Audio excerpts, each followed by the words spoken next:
जामखेडमध्ये स्थानिक गुन्हे शाखेची मोठी कारवाई, 8 लाखांचा मुद्देमाल जप्त. नमस्कार, आपण पाहत आहात महाराष्ट्र जनता न्यूज.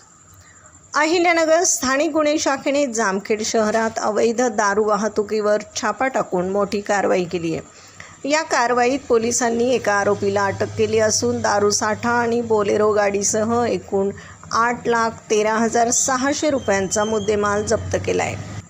पोलीस अधीक्षक मोमक्का सुदर्शन यांच्या आदेशानुसार स्थानिक गुन्हे शाखेचे पथक जामखेड हद्दीत गस्त घालत असताना त्यांना एका बोलेरो गाडीतून अवैध दारूची वाहतूक होणार असल्याची गुप्त माहिती मिळाली. या माहितीच्या आधारे सहाय्यक पोलीस निरीक्षक हरीश भोये यांनी त्यांच्या पथकासह जामखेडमधील खर्डा रोडवरील मारुती मंदिराजवळ सापळा रचला.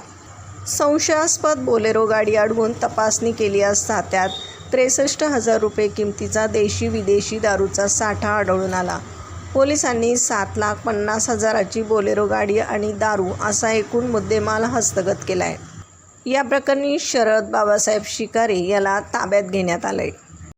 आरोपीविरुद्ध जामखेड पोलीस ठाण्यात महाराष्ट्र दारूबंदी कायद्यानुसार गुन्हा दाखल करण्यात आला असून पुढील तपास जामखेड पोलीस करीत आहेत.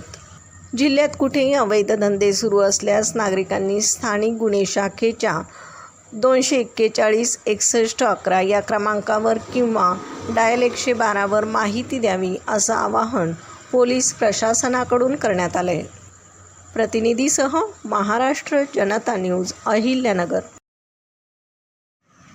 महाराष्ट्राचा बुलंद आवाज, क्षणोक्षणी अपडेट, सत्याचा निर्भीड शोध. राजकारण असो वा समाजकारण, शेती असो वा सामान्य माणसाचे प्रश्न, वा असो क्राईम रिपोर्ट, प्रत्येक बातमीचा अचूक वेध.